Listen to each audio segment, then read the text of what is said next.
Hello students, मैं अखिलेश श्रीवास्तव और आप सबका आपके यूट्यूब चैनल अखिलेश सर की पाठशाला में स्वागत करता हूं। और आज हम क्लास 10th का मैथ से एक्सरसाइज 8.1 का अध्ययन करेंगे।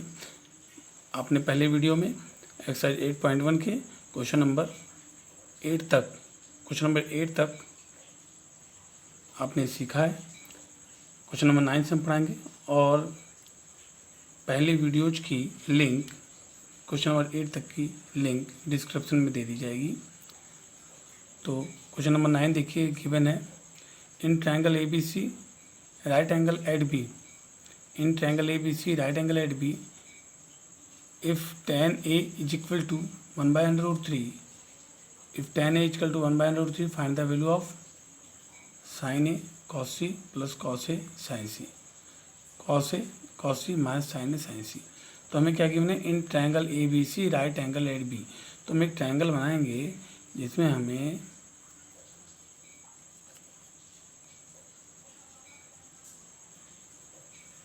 ये हमारा ट्रायंगल हो गया और हमें इसे बी पर राइट एंगल देना है। और ए और सी आप अपने में से चाहे कहीं भी दे सकते हो, ठीक है। तो ए बी सी ट्रायंगल बन गया जो बी पर राइट एंगल है। और गिवन है क्या, tan A equal to 1/√3, tan A equal to given है हमें 1/√3। तो आपको मालूम है tan का फार्मूला होता है परपेंडिकुलर अपॉन बेस या हाइट अपॉन बेस, ठीक है। परपेंडिकुलर अपॉन बेस होता है, परपेंडिकुलर को हाइट भी आप कर सकते हो। तो यहाँ परपेंडिकुलर को लेट कर लेंगे 1x और बेस को लेट करेंगे √3, क्योंकि ये रेशियो है तो इसलिए हमें इसे लेट करना पड़ेगा। तो हम लिखेंगे लेट परपेंडिकुलर जो है वो परपेंडिकुलर बी सी या परपेंडिकुलर tan A की वैल्यू गिवन है, A लिख दीजिए, हाँ A लिख दीजिए यहाँ पे। और A के सामने वाला ये परपेंडिकुलर है बी सी, तो perpendicular B C equal to ले लीजिए आप, परपेंडिकुलर 1 है तो 1x ले लीजिए। और बेस एंड बेस √3 है तो बेस आपका ये होगा ए बी, इसको लीजिए √3x। अब फाइंड करेंगे, देखिए √3x ये हो गया आपका, 1x ये आपका हो गया। अब हमें ए सी फाइंड करना है। ए सी क्या हमारा hypotenuse A C equal to क्या होता है, √ base square plus perpendicular square, √3 square हो जाएगा, ओनली 3 स्क्वायर, और 1x स्क्वायर वहाँ पहले से है, दोनों को ऐड कर लीजिए, हो जाएंगे 4x स्क्वायर, और 4x का स्क्वायर रूट हो जाएगा 2x।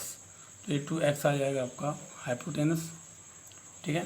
हाइपोटेनस आने के बाद हम सबसे पहले फाइंड करेंगे, हमको वैल्यू निकालनी है sin A cos A sin C की। तो sin A और sin C की वैल्यू निकालनी पड़ेगी, cos A और cos C की वैल्यू निकालनी पड़ेगी।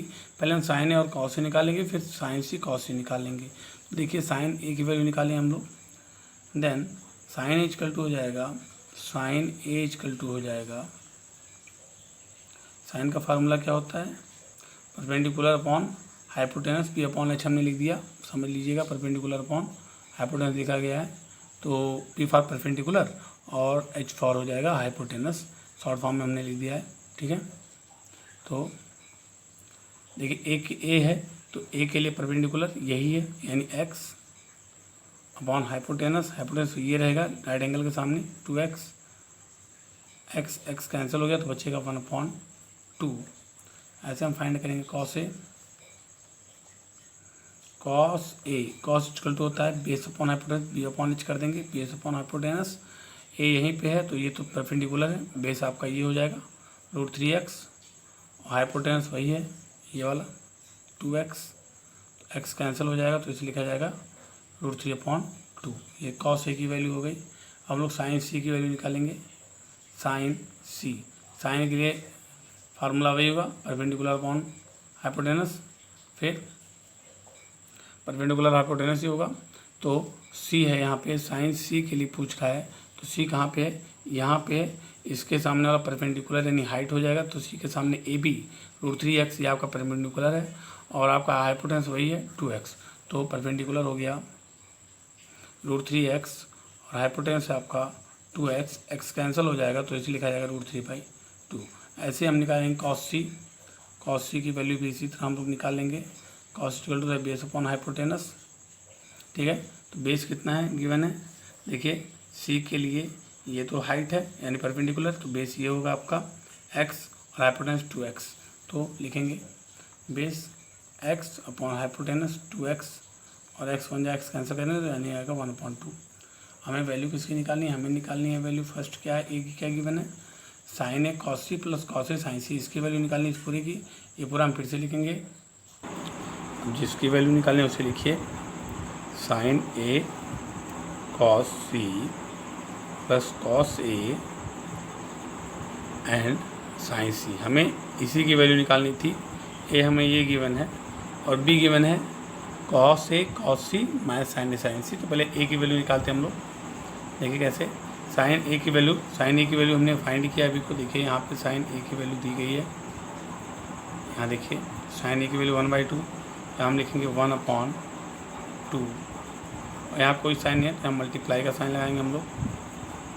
इसके बाद कॉस सी लिखा हुआ है, कॉस सी की वैल्यू भी हमने निकाली है 1/2 प्लस कॉस सी की वैल्यू √3/2, कॉस ए की वैल्यू गिवन है √3/2, वहाँ लिख दीजिएगा √3/2 मल्टीप्लाई विथ साइन सी की वैल्यू, देखिए साइन सी की वैल्यू √3/2 गिवन है, इसे भी लिख दीजिएगा।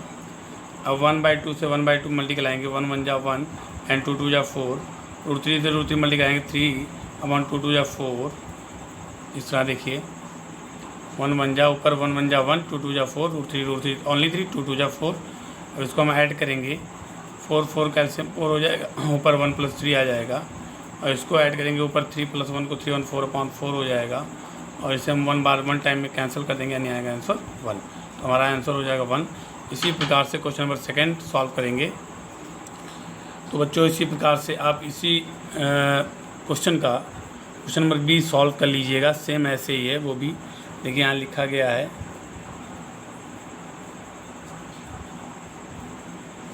Cos A cos C minus sign A sign सी। तो यहाँ कॉस ए का वैल्यू दे दीजिएगा, यहाँ कॉस सी का वैल्यू दे दीजिएगा, यहाँ साइन ए का वैल्यू दीजिएगा, यहाँ साइन सी का वैल्यू दीजिएगा। वैल्यू देने के बाद सॉल्व कर दीजिएगा, आंसर आ जाएगा। तो ये है आपका सॉल्यूशन। एक क्वेश्चन और देखेंगे हम लोग, दिया है कि in triangle P Q R right angle at Q P R plus Q R equal 25 centimetre and P Q equal to 5 centimetre, determine the value of sine P cos P and tan P. देखिए बच्चों solution में ध्यान दीजिएगा। Solution देखिए जैसे कि given है आपको कि इस ट्रायंगल में एक ट्रायंगल पी क्यू आर है, इस क्वेश्चन में गिवन है कि एक ट्रायंगल पी क्यू आर है, और एक क्यू पे राइट एंगल का ट्रायंगल बन रहा है, जहाँ पे आपको पी क्यू की वैल्यू 5 दी गई है और P R plus Q are दिया गया है 25 का। तो आपको गिवन है, सबसे पहले गिवन है आपको कि P R plus Q R is equal to given है आपको 25 सेंटीमीटर, और आपको ये भी गिवन है कि P Q equal to 5 centimetre. ये दोनों चीज़ें आपको गिवन है। अब हमें क्या करना है, पहले तो हमें तीनों साइड फाइंड करने पड़ेंगे। तो तीनों साइड फाइंड करने के लिए आप जानते हैं कि अगर P R plus Q are 25 दिया गया है, since P R plus Q are आपको गिवन है 25, तो अगर हम देयरफॉर अगर हम पी आर की वैल्यू निकालें तो 25 में से क्यू आर माइनस हो जाएगा, ठीक है। क्यू आर हो जाएगा माइनस हो जाएगा, लिखेंगे आप इन triangle P Q are by Pythagoras theorem.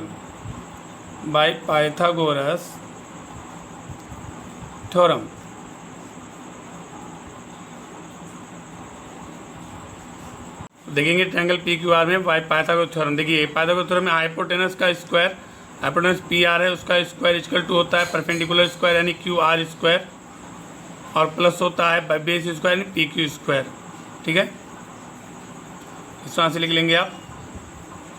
देखिए पी आर की वैल्यू यहाँ आपको दी गई 25 माइनस क्यू आर, यहाँ पर लिखेंगे आप 25 माइनस क्यू आर का whole square equal to Q R की वैल्यू नहीं दी गई तो क्यू आर को ऐसे ही रहने दीजिएगा, प्लस पी क्यू की वैल्यू क्वेश्चन में दी गई, पी क्यू की वैल्यू 5 सेंटीमीटर दी गई तो 5 का स्क्वायर लिख दीजिएगा। अब देखिए इसको हम लोग सॉल्व करेंगे, a माइनस बी का whole square equal to A square यानी 625 का स्क्वायर 625 बी स्क्वायर यानी क्यू आर का होल स्क्वायर माइनस 2ab, तो 2 हो गया और ए हो गया आपका 25 टू जब 50 क्यू आर इजकल टू यहाँ क्यू आर स्क्वायर रहेगा और प्लस हो जाएगा 5 5 जा 25।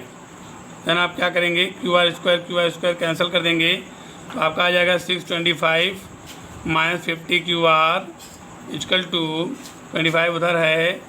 फिर आप क्या लिखेंगे, 50 क्यू आर को ही छोड़ दीजिए माइनस में और 25 के पास 625 ले जाइए, माइनस हो जाएगा। Then 50 Q R equal to हो जाएगा, ये सब्ट्रैक्ट होगा माइनस 600 एंड माइनस कैंसिल होगा। देन आपको क्यू आर की वैल्यू मिल जाएगी, क्यू आर इजकल टू आ जाएगा 600/50 एंड डिवाइड करने पर आपको मिलेगा 12 5 60, यानी क्यू आर की वैल्यू आपको मिल जाएगी 12 सेंटीमीटर। तो आप क्यू आर की वैल्यू आपको मिल जाएगी 12 सेंटीमीटर इस प्रकार से। तो ये आप 12 सेंटीमीटर यहाँ दे देंगे, क्यू आर पे 12 सेंटीमीटर दे देंगे आप। अभी आपको पी आर वैल्यू फाइंड करिए, तो पी आर इजकल टू क्या था 25 माइनस क्यू आर की वैल्यू आपने 13 फाइंड की है, सॉरी 12 फाइंड की है और 25 में से 12 गया बचा 13, यानी 13 सेंटीमीटर का आपका ये आ जाएगा। ठीक है, अब आपको क्या निकालना है, पहले साइन पी निकालना है, कॉस पी निकालना है, टेन पी निकालना है। तो लिखेंगे sine P equal to base perpendicular upon hypotenuse. तो पी के लिए परपेंडिकुलर ये है क्यू आर यानी 12 सेंटीमीटर का और हाइपोटेनस वही है 13 सेंटीमीटर का। ऐसे ही कॉस पी के लिए बेस अपॉन हाइपोटेनस, तो देखिए पी के लिए ये परपेंडिकुलर है तो ये बेस हो जाएगा यानी 5 सेंटीमीटर का और हाइपोटेनस वही है 13 का। और फिर निकाल लेंगे टेन पी, ऐसे ही टेन पी की वैल्यू निकाल लेंगे। ये होता है अपना आपका परपेंडिकुलर अपॉन बेस, और वह परपेंडिकुलर है आपका आप जानते हैं 12 है और बेस है आपका 5। तो इस प्रकार से तीनों के आंसर आप निकालेंगे। बाकी के क्वेश्चंस नेक्स्ट वीडियो में